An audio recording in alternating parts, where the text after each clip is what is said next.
Shalom and welcome to another in our series of podcasts from Temple Beth Am, a dynamic center for conservative Judaism in Los Angeles. This is a recording of Rabbi Adam Kligfeld's weekly Rashi study class. Hello to anyone who's listening to this asynchronously on the Temple Beth Am podcast. We're delighted to study together. We are halfway through a Rashi on verse 28, chapter 7, verse 28.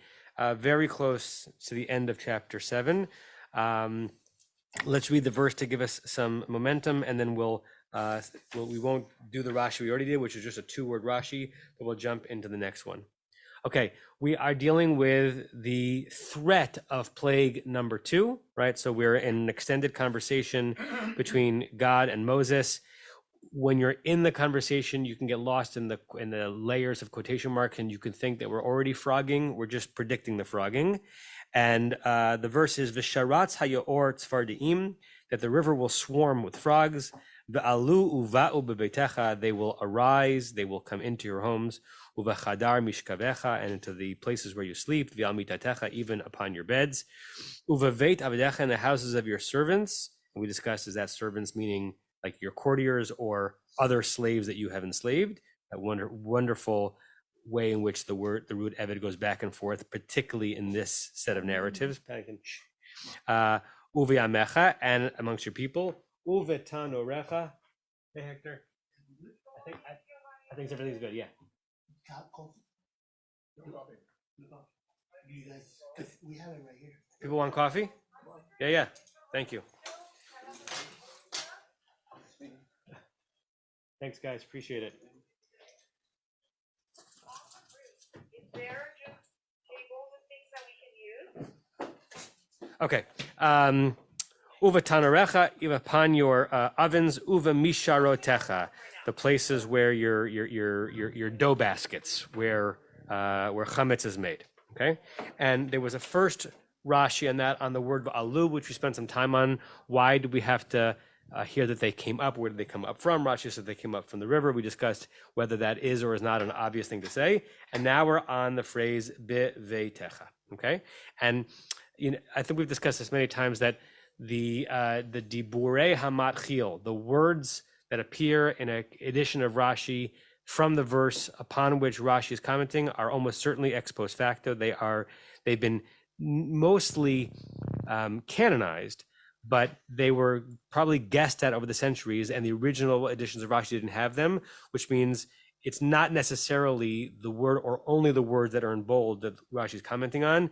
I would think here that, based on what he's about to say, that Rashi is commenting not just on the phrase beveitecha, in your home, but rather on the progression of where the frog is going to come, your home, and then the places where you sleep, and eventually to all of your people. But we don't know that for sure. Rashi doesn't actually include that. Okay, so let's read beveitecha. Leonard, we haven't heard from you in a while. You want to read beveitecha? And make sure the microphone is by your face. Which verse are we on? We are the second Rashi on verse 28. The first Rashi was on the word ve'alu.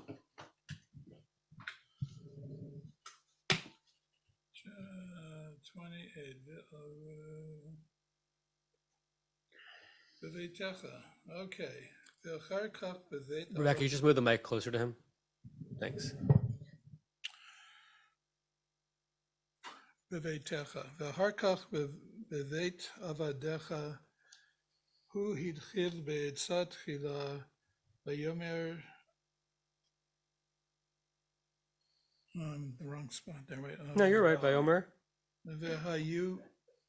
No, isn't it v'hayu? Vayomer el amo. Vayomer el amo Shemot umimenu hitchila hapuranut. Okay, this is a very terse Rashi. There's a lot of words we've got to kind of fill in as we're filling out the idea.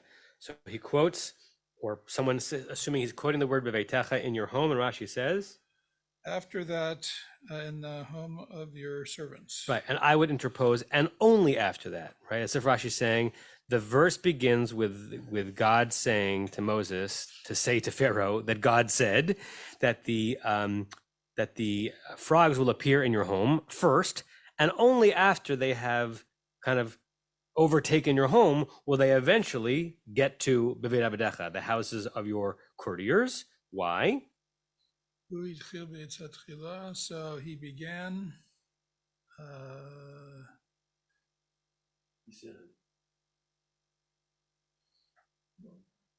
What did he begin with? The plan to enslave Israel, it says here. Right. So who's the who besides Horton? Who's the who here in this sentence of Rashi? Pharaoh. Pharaoh. For it was Pharaoh, after all, who hitchil, who began, who initiated be'etzat tchila, in that initial suggestion that he made to spare Egypt from, and this is not a coincidence, the concern about the swarming of the Israelites over Egypt, right? Now they're going to experience their own swarm. And what did he say? So Rashi is quoting very, very briefly, Vayomer Elamo, and he said to his people, look, everyone has the book of Exodus in front of them. Look back to Exodus 1:9. I don't have to put that on the screen because if you've got this, you've got the whole book of Exodus. Look back to chapter 1, verse 9. It's chapter 1, verse 8, where we have the famous verse that there arose a king over Egypt who did not know Joseph and who began to see the Israelites as a threat. And where does all this trouble begin? Vayomer Elamo, he said to his people, right? His people didn't request of him. They didn't say, hey, we're nervous, Pharaoh. They didn't say, who are these foreigners, Pharaoh? He develops this anxiety inside of him. Hinei am bnei Israel rava atzum mimenu. The people of Israel are greater and stronger than us. And then the next phrase, hava nidchak malo, let us deal wisely with him. So Rashi is saying he was concerned, not they. He was concerned on the nation's behalf that Israel was going to become a swarm and take over. Therefore, the frogs, where are they going to start, Pharaoh? In your house, right? And they're going to start and before they get to your courtiers, who were, to use Daniel Goldenhag's phrase about the Nazis, perhaps willing executioners. This idea began with you, Goldhagen. Excuse me, not Goldenhag, Goldhagen. This began with you, and so the swarm of the frogs are going to begin with you as well. And then keep going, umimenu. And from him is the beginning of the bad stuff, the right. punishment. Right. So since the terrible idea of this genocide began with you, so will this swarm begin with you. It's interesting that Rashi doesn't read this back into the blood plague because maybe there weren't enough clues in the blood plague to suggest that somehow Pharaoh's water, like his faucet water, I know there weren't faucets then, but that his palace water got bloody first, because there wasn't a way into that in the verses, right? Midrash is both writing a creative sermon, but there needs to be an anchor. You can't just say out of nothing. Sometimes it seems like you can't, but you can. But now he's got an opening. First, it's Amcha beveitecha, and only afterwards Beit Avadecha, and then Be'amecha. So let's see if there are any reactions to that. Rosemary, let's get a microphone over here, please. Leonard, you keep one because you're going to be speaking again in a second. If we can bring that one down. Yeah, but even if you talk loud, they won't hear. I'll hear loudly. Maybe we need like 12 mics in this room. Okay. Yeah, it just reminds me of a Persian idiom that they say, whatever comes out of your mouth, it means curse, it will fall on your chest. Renee, were you saying you couldn't hear that? Could you hear that, Rick? Your microphone is fine. I think Rosemary's isn't on. Okay. I was hearing hers too far from her mouth. No, I was hearing speaking like an inch from your mouth. That's very different than this, right? It's got to be right here. Yeah. Okay. Good. Anyone else? Barry. Hug the mic, Barry. I love you. On the subject of who was at cause. You're not hearing him? No, it's not working. Your microphone's fine. It's just not associated. Were you hearing Leonard before? Yes, Leonard was fine. Leonard's mic was Isn't fine. this fun? Everybody's fine. I'm glad I went to rabbinical school. Okay, go ahead. Can you hear me now? I know. Yes. Yes. I know. So on the subject, who's at cause for the frogs? Rashi is saying Pharaoh's at cause, for Pharaoh started this off. But when you go back to the initial story here in Shemot chapter 1, after Joseph dies, basically the Israelites are swarming, and Pharaoh is responding to that.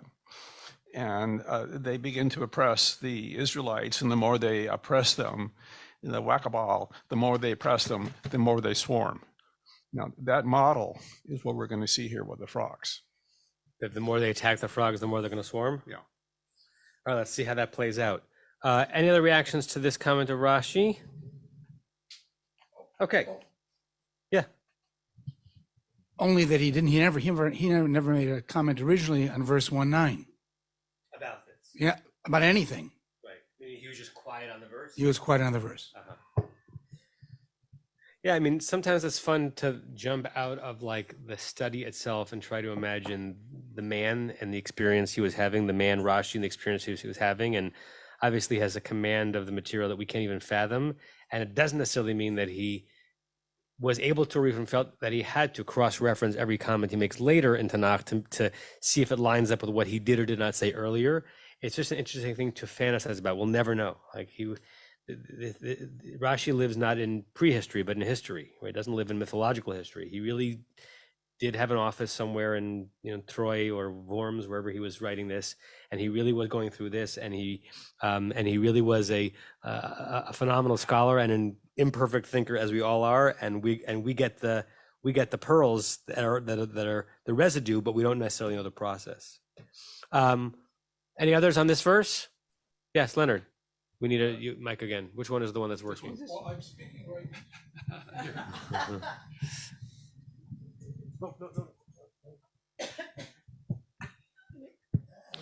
Okay, so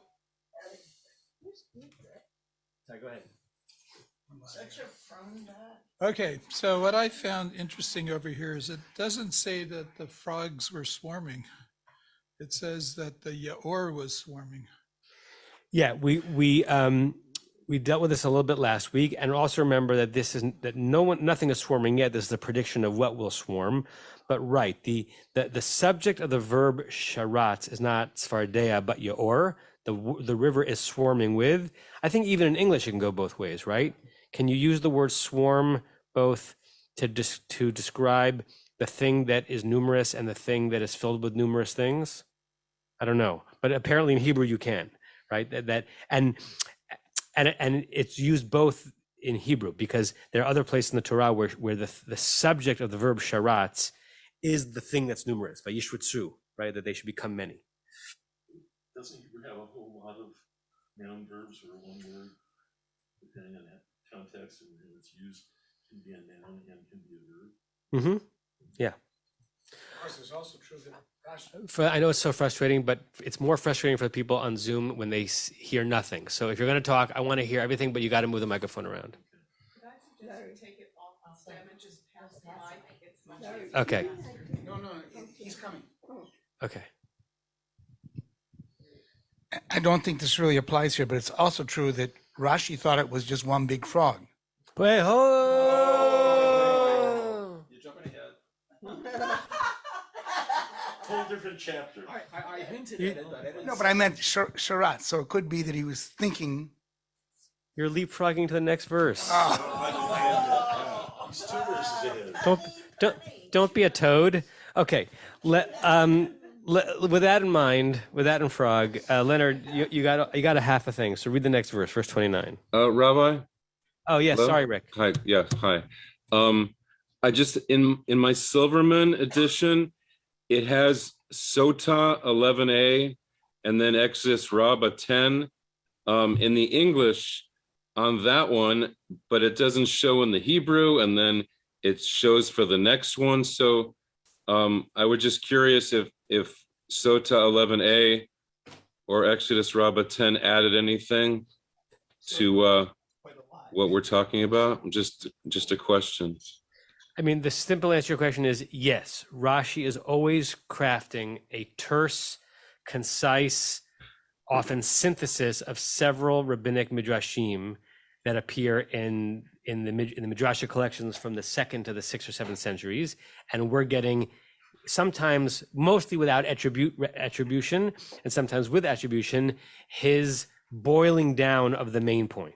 But Right. But nearly every time, this is something that when Marshall's in our class, he loves to do. Nearly every time, if you were to try to find the source of the midrash that Rashi's quoting from, because he's usually not just taking this only from his own imagination, you'll find 20 times as much material as what's going to appear in a Rashi commentary. Okay. I just noticed that usually it lines up pretty well, but here it didn't. So, but okay, that's fine. Hector, while you're here, is there a way to make Rick louder so we can hear him better? Sure. Okay, thank you. Okay, Leonard, read verse 29.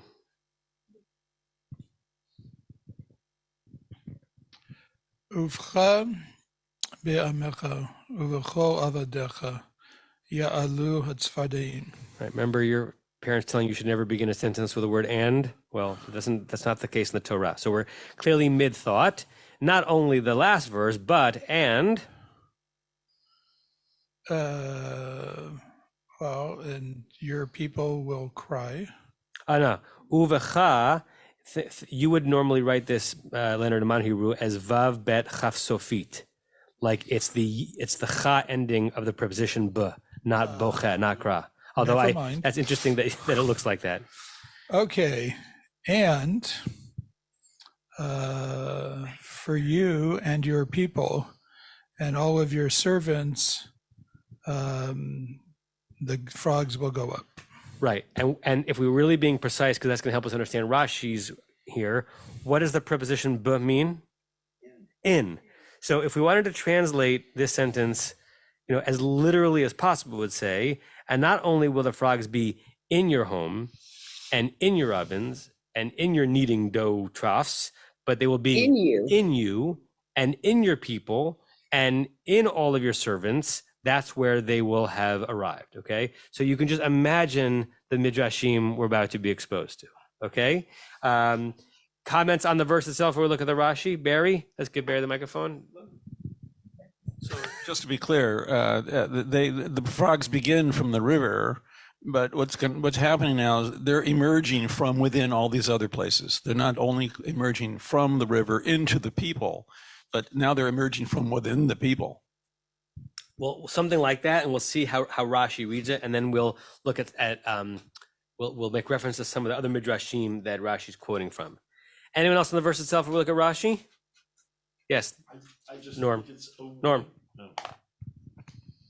I think it's a wonderful verse, and I can just imagine certain people with a frog literally inside them croaking. Yeah.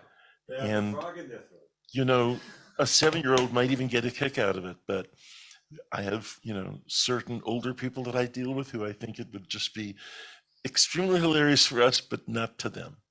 Do you remember like the urban legends when you were a kid that if you swallowed, I don't know, like an apple seed, an apple tree would grow inside of you, or if you swallowed gum, like it would never digest it. So, we think of those as like, 20th century follies, as if there was no such thing as silliness before the modern era. But human beings have been silly since as long as they've been human beings, and we're about to read something silly, right? Trying to be, connected to the verse in some way, but no doubt silly, or it's certainly silly for us to take it in. Joanna, and then Renee, and then we'll look at the Rashi. I'm noting that. Can't hear you, Joanne.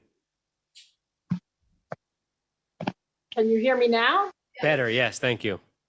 I'm noticing that in verse 29, the order of the progression changes, right? So in verse 28, it's from the closest to the furthest, Pharaoh, then the servants, and then the people. And in 29, it changes. It's Pharaoh, and then to the people, and then to the servants. I had never noticed that before. What do you make of it? I don't know that I have a lot to make of it. But okay, we will consider it noted. But that's very interesting because in 2 consecutive verses, Pharaoh always comes first, but the people and the courtiers seem to be switched. You gonna respond to that, Larry? Oh, so then let me hear Renee and then Larry. I was just thinking that it's people often, when people get sick and they get hoarse and stuff, they say that they feel like they have a frog in their throat. And I wonder if that expression kind of came about as a result of from here. I don't know if it came from here, but it's certainly evocative of that. I would be surprised if it did, but you never know. The progression of idioms is really an interesting thing that's hard to sometimes unravel. Larry? have a preposition comment. First off, the question why the Torah spells B'cha without a Chaf Sofi, Right. because it's confusing. But remember, prepositions are really hard to translate. So I don't think here it really means in. Right. And altar and Ezra, what's his name? I'm sorry. Kaplan. Aryeh Kaplan have interesting translations. So altar says upon, and upon you, upon your people, and upon your slaves. But I love Kaplan's. Kaplan's, I think, hits it exactly on the mark. He says,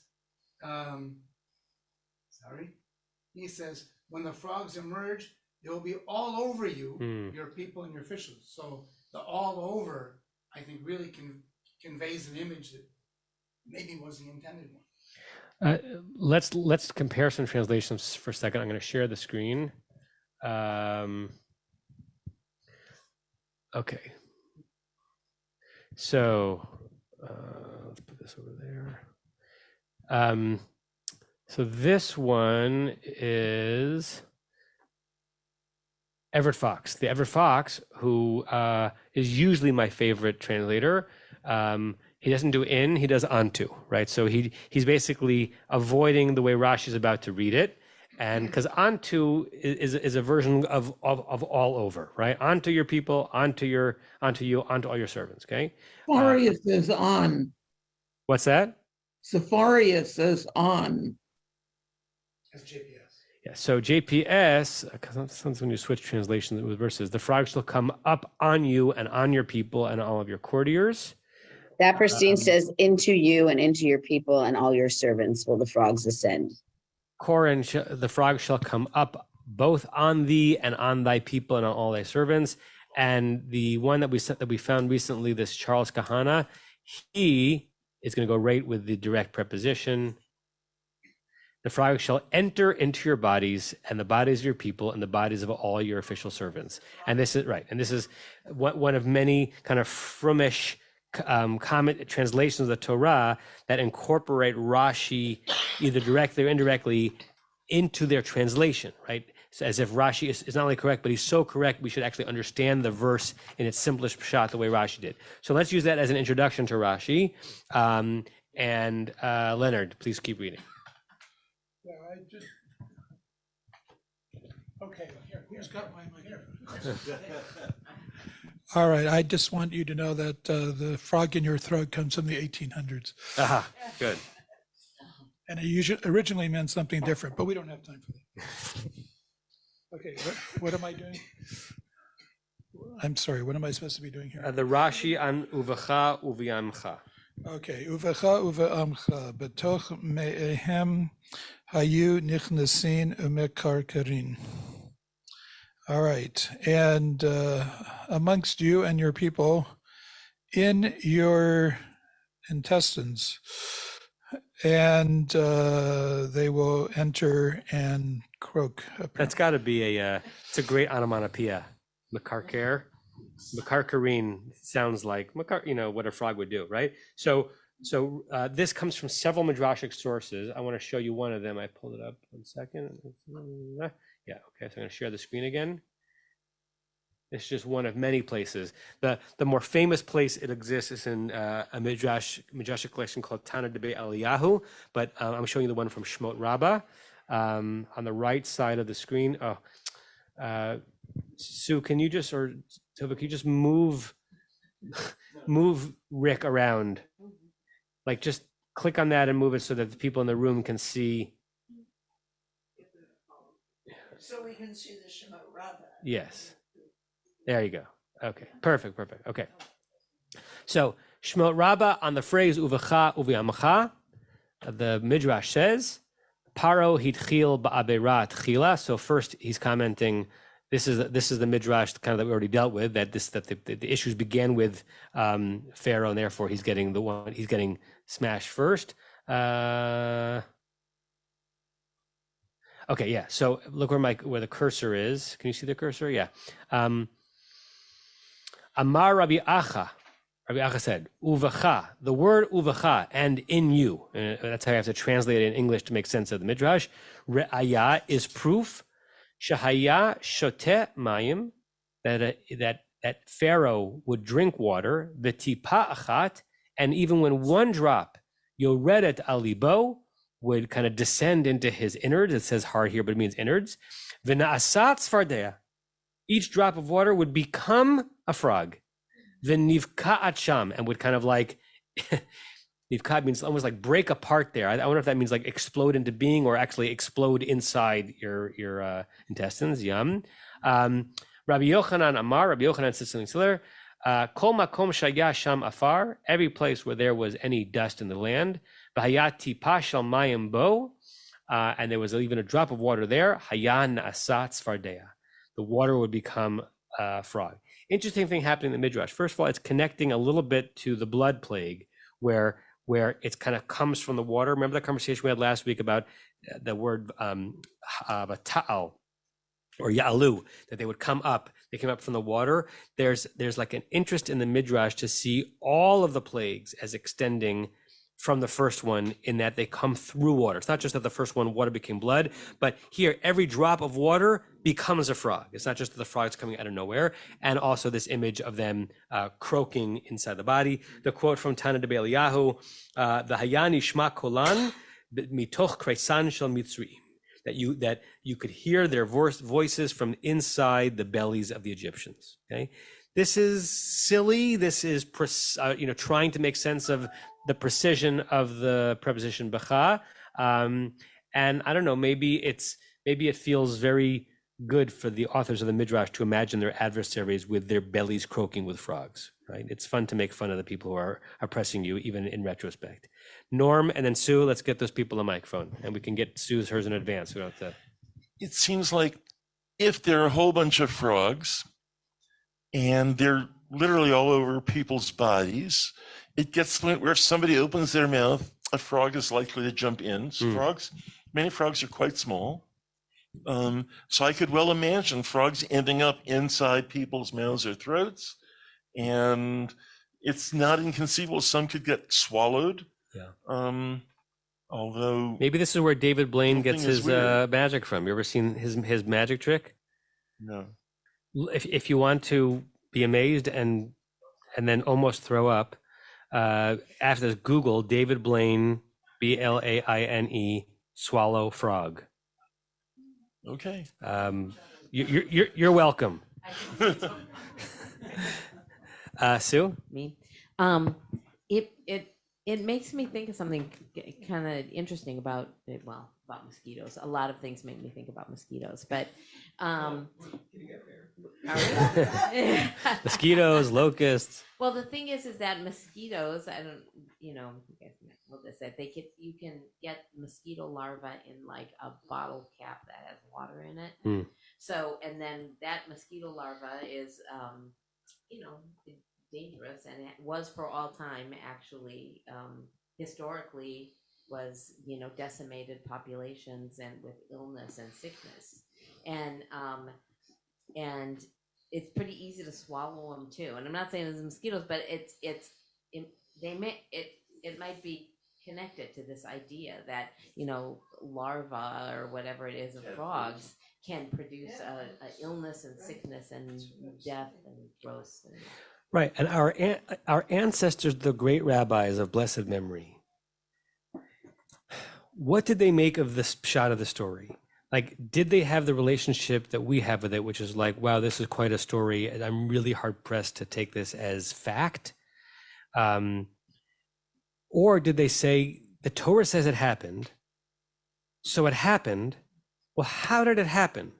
And they have to almost figure out through the words and their understanding of their primitive understanding of science, how it can be that you can go from no frogs to frogs, right? Now, God is capable of anything, but they're trying to imagine, where did they come from? Did they materialize in the air like in a Harry Potter scene? Did they come from somewhere? So this Midrash is saying, it must be that in the water, right, that there's a miniature frog, and all of a sudden it grows more quickly than it normally does. They're trying to make sense of how this fantastical image could actually have come into being, either because they really believe it happened and they need to resolve that for themselves, or they're just trying to be comprehensive in their treatment of the text, and we don't know. I see your hand, Stevie. Rick, is your hand up again or from before? I was just gonna ask if the verb ya'alu went with a bih and how we normally translate that. I was just looking around because we were concerned whether it was in or on. So I was just gonna ask if, the verb here, the ya'alu. Yeah, the verb ole can take several prepositions. It's an intransitive verb. Is it an intransitive verb? Yeah, it's an intransitive verb, and it can take several prepositions depending on the context. It's not one of those verbs that always takes a particular preposition. Stevie. Yeah, I think that their approach to the text is actually almost the opposite of what you just said. That they're looking at the story in the text is actually fairly simplistic, and it's supernatural, but only a little bit. And their embellishment makes things much more fantastical. And they're not trying to apply science to the text, but quite the opposite. They're trying to, make the story more dramatic and more impressive. And make the onslaught onto Pharaoh more crazy, more overwhelming, more worthy of Cecil B. DeMille. Thank you. Joanna, and then Antova.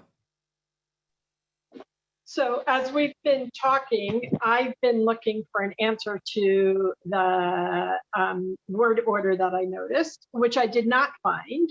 But I did find that a few commentators commented on the unusual spelling of uvacha, and they see it as an interplay with the famous midrash quoted in the Haggadah about Rabbi Yossi Haglivi's interpretation of how many plagues there were, and that each plague was multiplied by 5.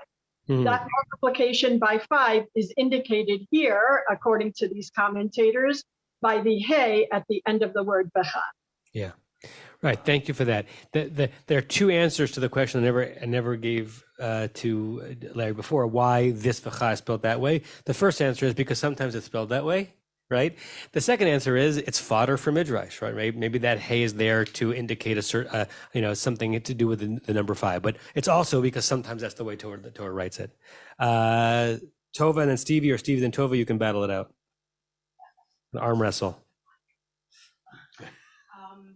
I just wanted to comment on your comment, wondering to what degree Rashi or his generation would have had this sort of challenge of rationality, or how believable is this? And I think there's probably more of a gap between us and Rashi in that period than we maybe realize, because I think they would have had much more experience than we have of swarming, undecipherable natural events. I can think of one instance when we'd been in Sequoia, and we'd been in a tour in Crystal Cave, which is a cave in Sequoia. We came out the entrance, which had gone in just an hour before, and we walked into a swarm of ladybugs. And a swarm dense enough that you would be in danger of breathing them in. And that's not. Thanks for my nightmares tonight, Tova. Yeah, appreciate but they were ladybugs that huge. Exactly.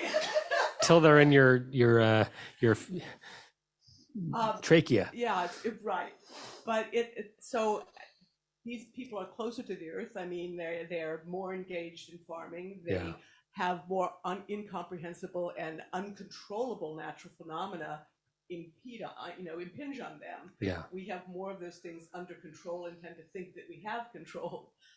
So I think they would not have found it as unbelievable. Yeah. And they also had beliefs at the time that we would have found incredible to believe, that they themselves held, of things emerging inside your body.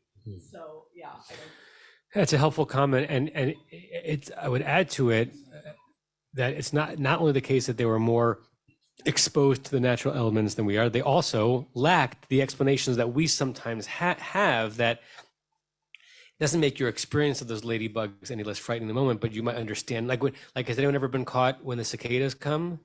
Right? It's a pretty incredible thing when the cicadas descend, but we know the rhythm now. We know how often they come. And I wouldn't want to be a part of it, but I don't have to create a mythology in my mind to understand it. I'm thankful to the scientists who figured it out. Whereas they just were, if they were exposed to it, they were exposed to it. Yeah, good. Stevie and then Diane. Yeah. Joanna brought up again the order of the terms Avadecha and Amecha. I'll just point out that in verse 28, where Avadecha comes first, it's just Avadecha or Beit Avadecha. In verse 29, where it comes later, it's the whole Avadecha.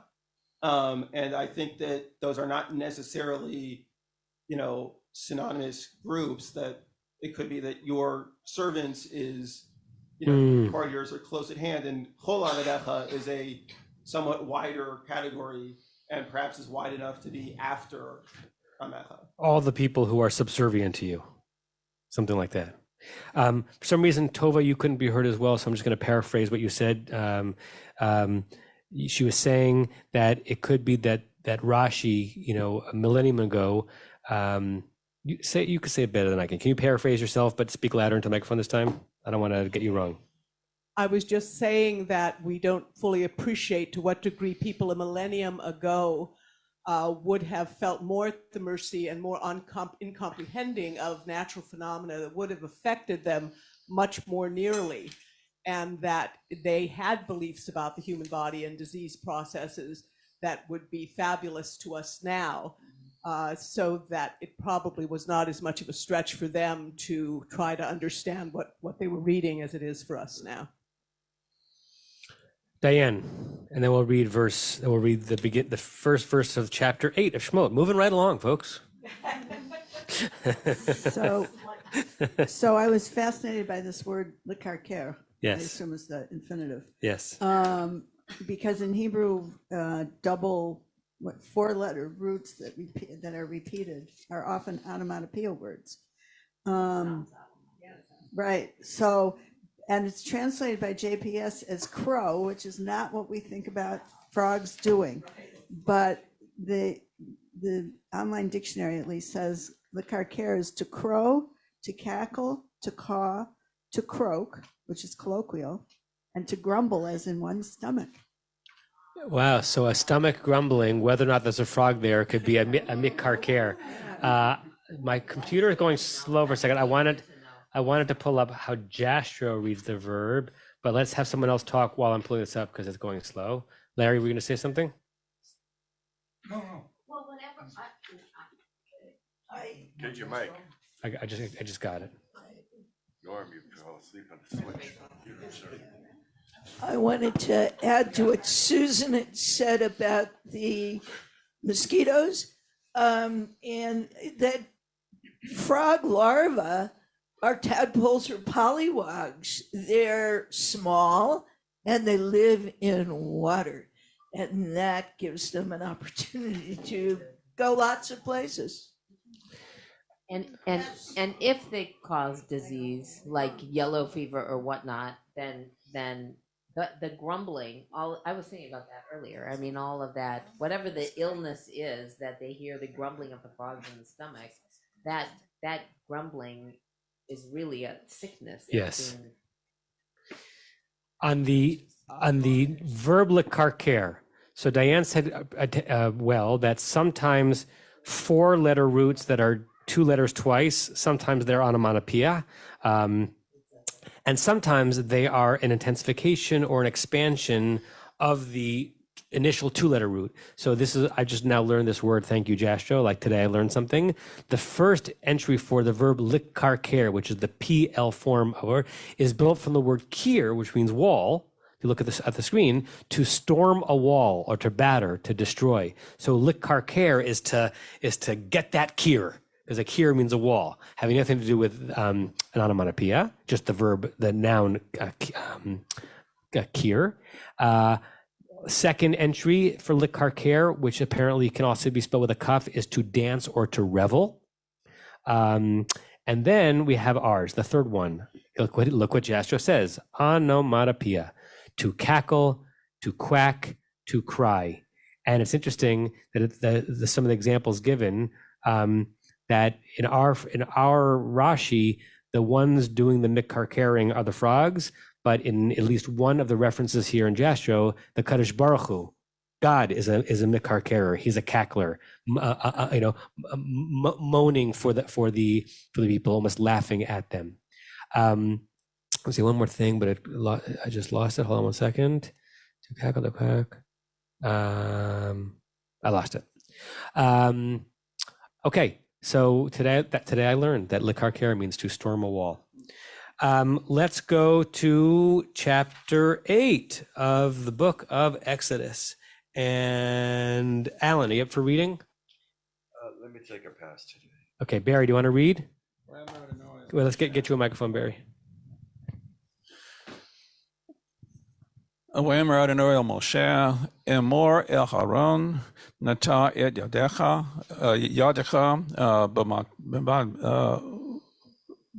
b'matcha al tachorot al hayorim v'al ha'agamin v'ha'al et atzpatim al eretz Mitzrayim. Good. Before Barry translates, I'll just let you all know that Rashi's quiet on this verse. But the shift, and it's interesting where the Christian distinctions of the chapters begin and end. This is now a shift from God telling Moses what Moses should tell Pharaoh about what God said about what's to happen, to God actually telling Moses, do it. And that's where the Christian, for us, it's the middle of an aliyah, but Christians say chapter 7 ends with what God told Moses to tell Pharaoh, and now chapter 8 begins with God actually telling Moses to do it, or actually telling Moses to tell Aaron to do it. Okay, translate. So Adonai says to Moshe, say to Aharon, extend your hand with your rod over the rivers, over the streams, and over the lakes, and bring up the frogs upon the land of Egypt. And frankly, I forgot about this verse last week as we were talking about Rashi's comment on Bayalu, that they came up from the waters. Rashi has within the text later on the notion that where do the frogs come from? They come, olev, the ha'al, to ha'al is the causative of to go up, to bring something up. It's the he-feel infinitive, from all of the land of Egypt, but they're coming from the water. Okay. That's the verse. I see Larry, I see Barry, and let's see what you have to say or ask on it.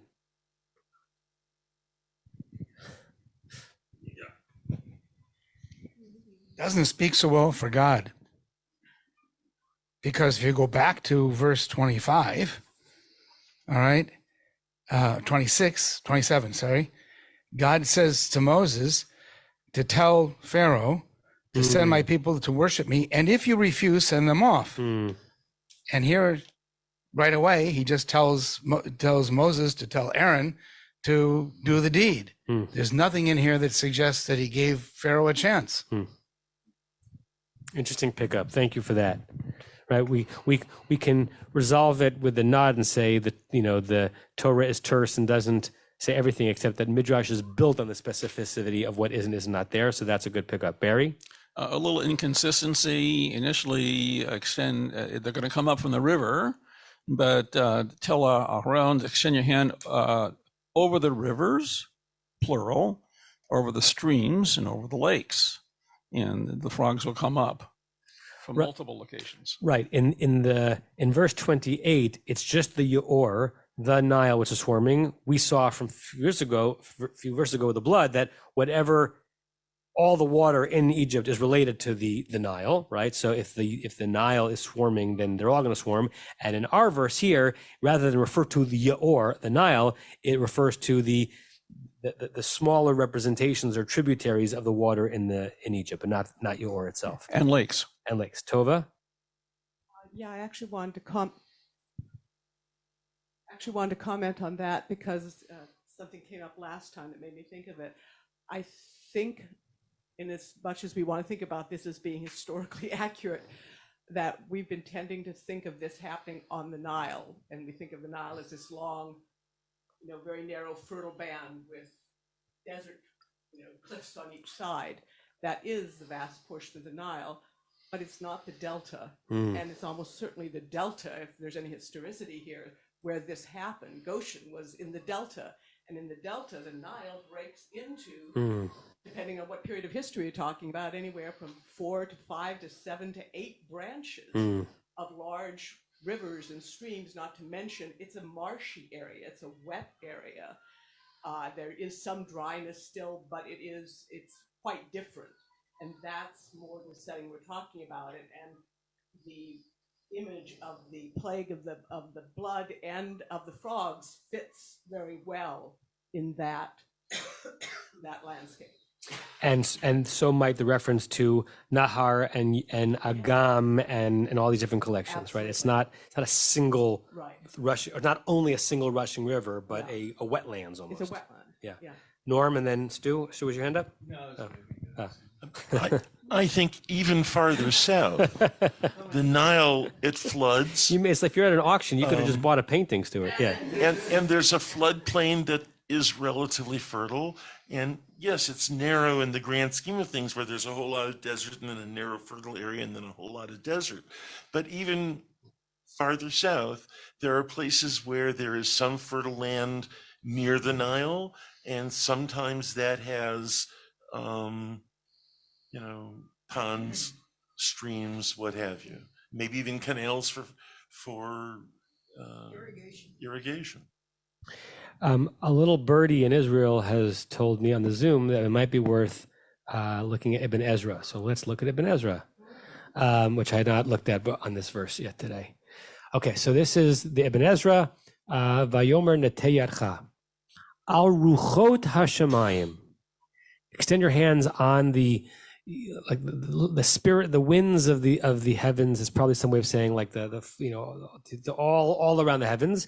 V'nei hatzfardeim ya'alu mihayaarot. They will come up from the rivers, umi naharot, or the canals, umagamim, and the lakes, below mikol mikveh mayim, and not from all gatherings of water. Joel, what about?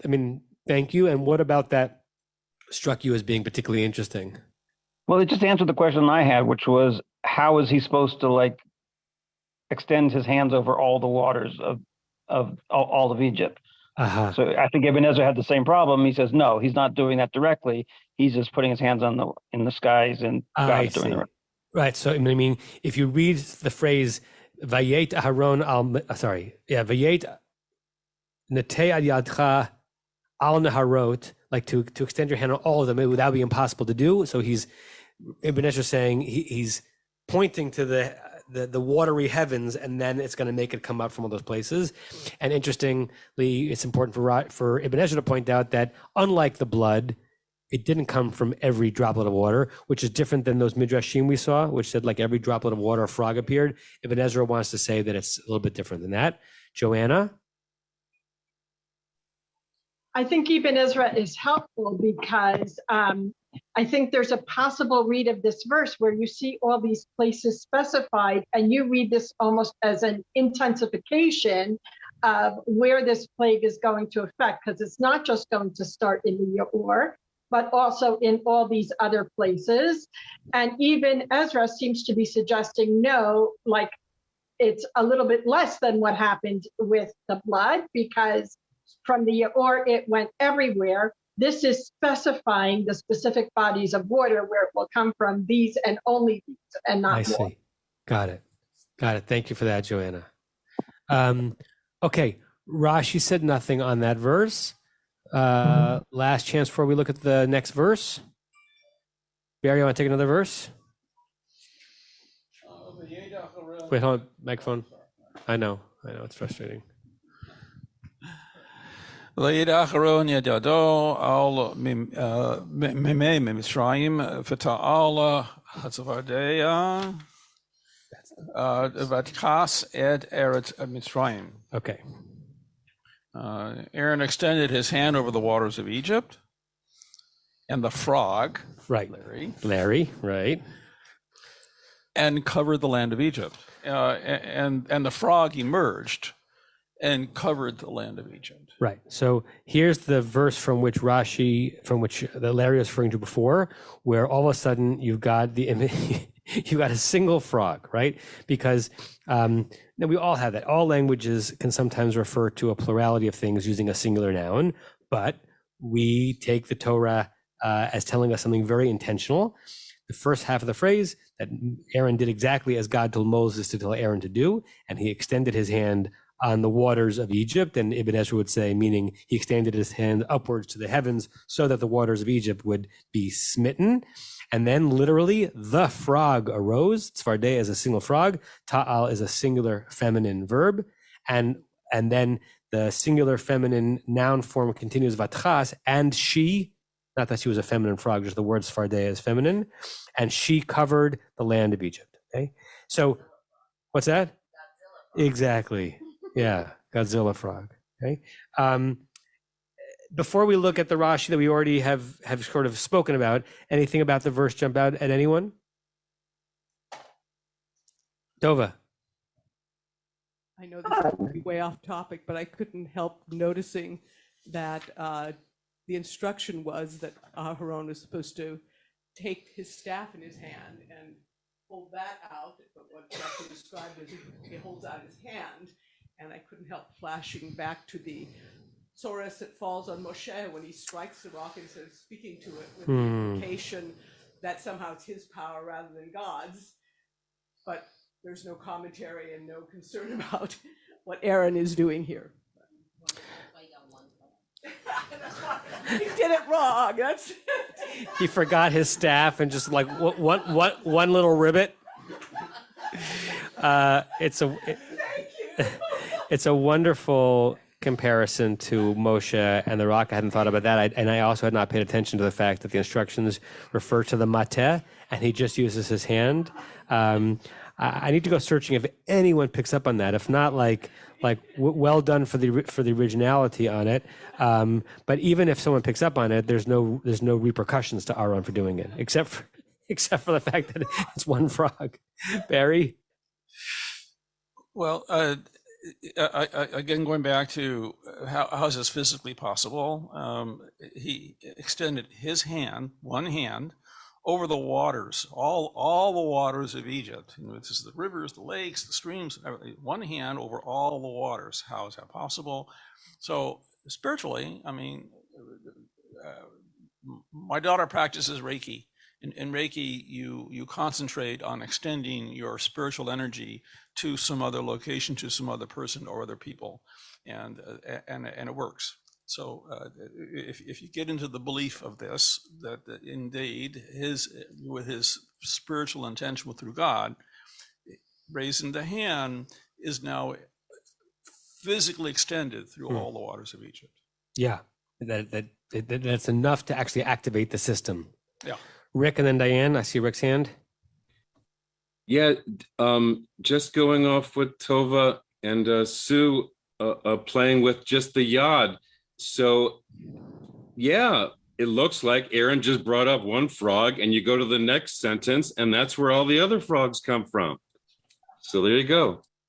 Meaning one frog in verse 2, and actually the swarm of frogs came from the Khartoum. Yeah. That's what I'm thinking. It's like we psyched Pharaoh out. We're like, no, it's just one little frog, and they overreacted by oh, we could do that too.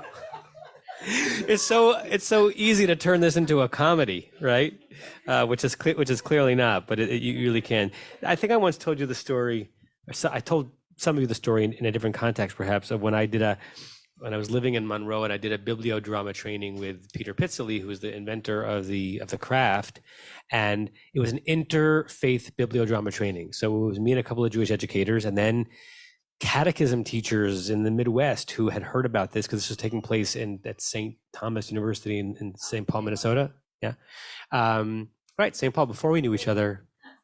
And first of all, it's fascinating. I've told this story many times that bibliodrama is basically a way of doing in real time modern midrash, which is awkward for religious Jews because we feel like only Chazal, only the sages could really do midrash. Who are we to do midrash?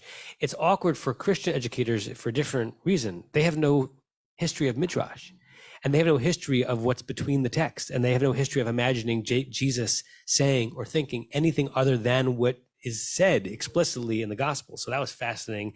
They were so amazed at our ability to be free and creative and imagining, because for them, what the word is the word, right? But the second thing that was fascinating, we at one point were doing a bibliodrama on the book of Jonah. They could not believe that we read the book of Jonah at the midpoint of our most sacred and solemn day of the year. Because in the Christian schools, the book of Jonah is like Pinocchio. It's a biblical comedy almost, right? With a serious theme, but it reads to them as funny, whereas it reads to us, maybe because of when we read it, as solemn, right? So parts of it are funny, but we're trained to not think of it that way, right? And parts of this are now funny, even though we read it as, I mean, people are suffering as a result of this, but you could so quickly get to the unintentional comedy of it. I see a bunch of hands. Rebecca, was that, did I already call on you? Okay, Diane, Rebecca, Norm, were you done, Rick, or did I stop you? No, one more on unclis. If it helps with the singular or the plural, it looks the same word to me. Or de anya. Yeah, single. That's one frog. Oh, well then at the end of 29, it's or de anya, isn't that also? And then in verse 1, verse 2, verse 3, it's all or de anya. Is there another form that I'm missing?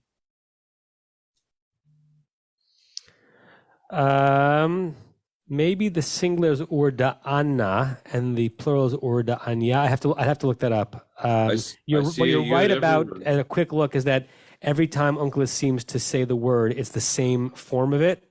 I need to look up while Diana's talking. I'll see if I can find that in Jastrow. Cool. So I want to make that point, but not in Hebrew, in English, which is if we said the deer rose up, we really don't know whether it was one deer or multiple deer. Right. So kind of depends on language, I guess. The other thing is, Barry, you read May as waters, all of the waters, but the truth is Mayim in Hebrew is a plural noun always. So it doesn't actually necessarily mean all of the waters. It can just mean water. It's a language function. Great. And that language and that many languages have this notion of a singular word representing a plural, and the reverse, right? Pants, right, is one pair. Ordeanya.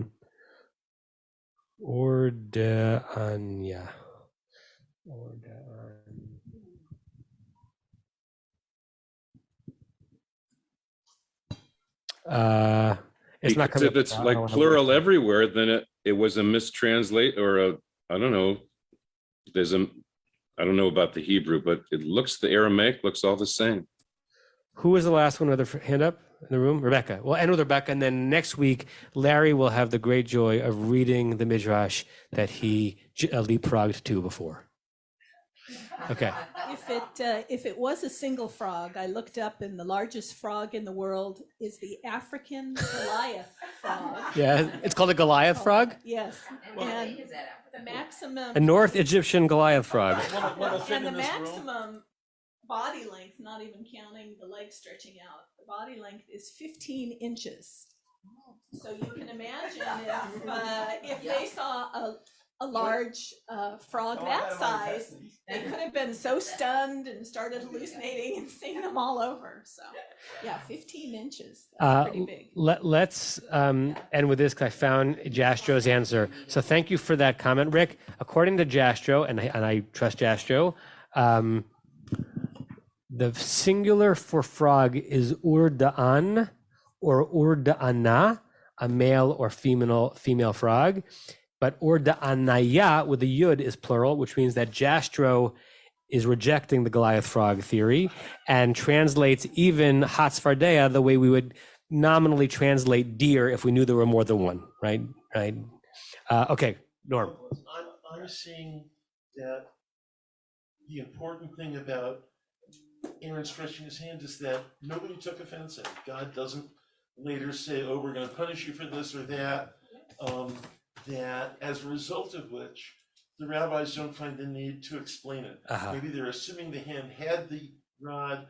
I see the rod as being in this case like a baton. Right. He's a director. He points to this area and those waters start giving us frog, and another direction those waters do, and so it goes as he's sort of a conductor and bringing frogs up all over the place. And it's apparently not such a great miracle as we'll find in a couple of verses. Like the Sorcerer's Apprentice, which will also come back to us next week in the Rashi. You have been listening to another in our series of podcasts from Temple Beth Am, a dynamic center for conservative Judaism in Los Angeles. If you enjoy these podcasts, we invite you to write a review on the Apple Podcast site or wherever you get your podcasts. For more information about Temple Beth Am Los Angeles, go to tbala.org.